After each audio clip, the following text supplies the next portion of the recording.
Good morning. I wanted to make a little video about this crazy little guy that's demanding fetch at 5 o'clock in the morning. Come here, Ozzy. Ozzy, come here. Up. Good boy. So this is what it's like in my household.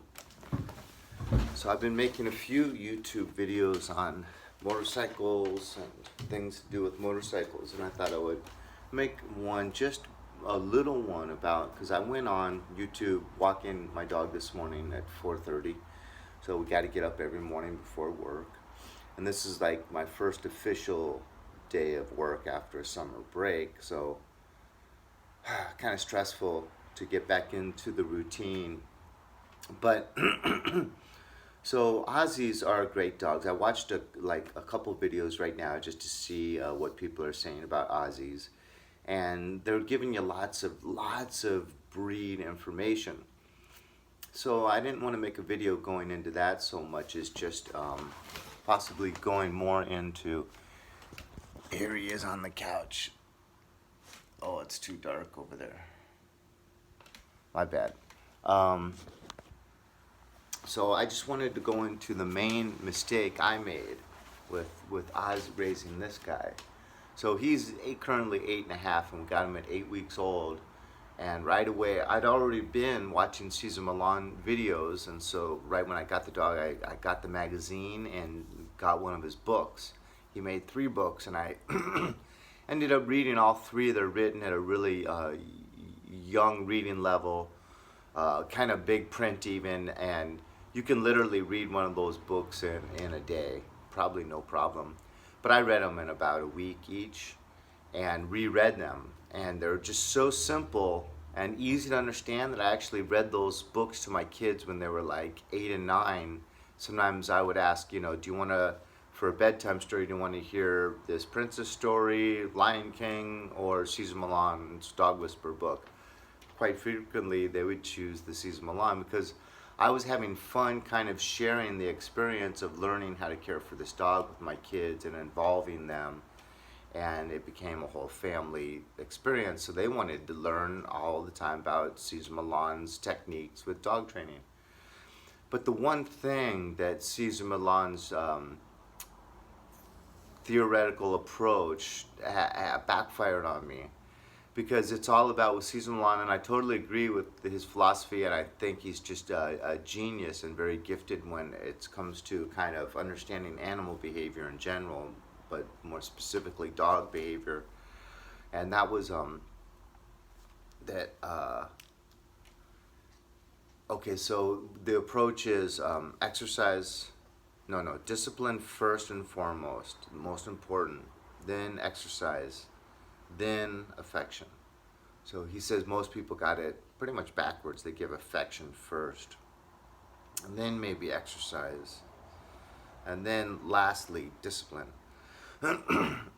But one of the main things that he likes for discipline, the number one thing, is disciplined walks. And he would talk about like having an hour-long walk where the dog gets like in that hour 2 little 5-minute stretches where he's not being asked to be exhibiting discipline, walking right beside you and healing. Excuse me. And so I was doing that with this little guy, poor dog, every day for an hour after work. I would go jogging with him before work for 5 miles, and then half an hour of fetch every day before work, and then after work I would do the hour-long disciplined walk, and then usually with like 2 little 5-minute walks or 10-15-minute walks. But that disciplined walk never worked. It never, he always fought it.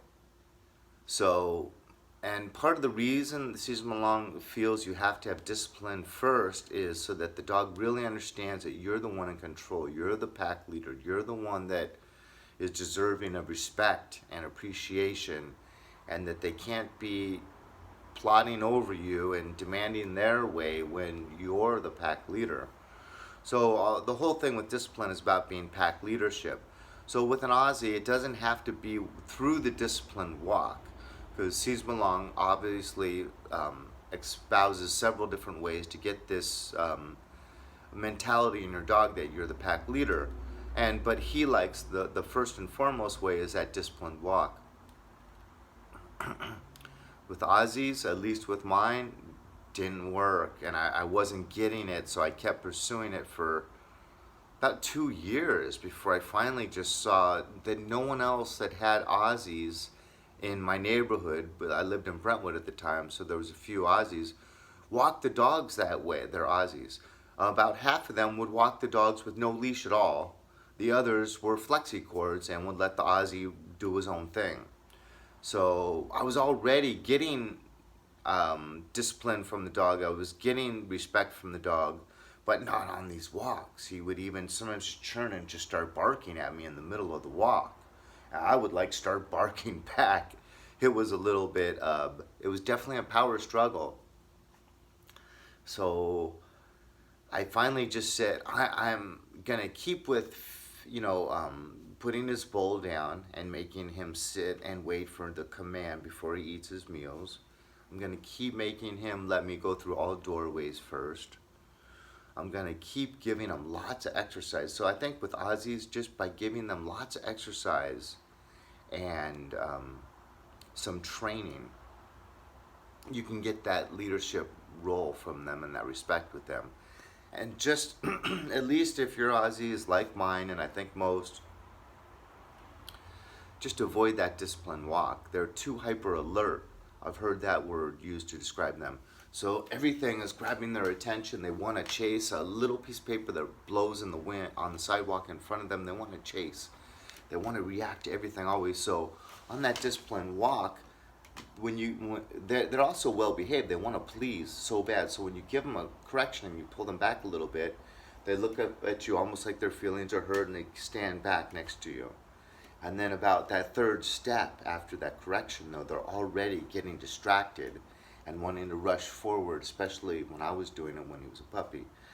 And then they're getting corrected again, and they feel kind of bad. It's like more than most breeds, when they get corrected, they almost feel guilty, or they're very sensitive. So it's just, if you want, just you can find tons of videos on information on Australian Shepherds. I just wanted to make one about the disciplined walk, because I love Cesar Millan. I watched one of his videos this morning. He really helped me. I enjoyed the heck out of his books. I even went through a divorce before he did, and kind of was able to empathize with him as he was going through that.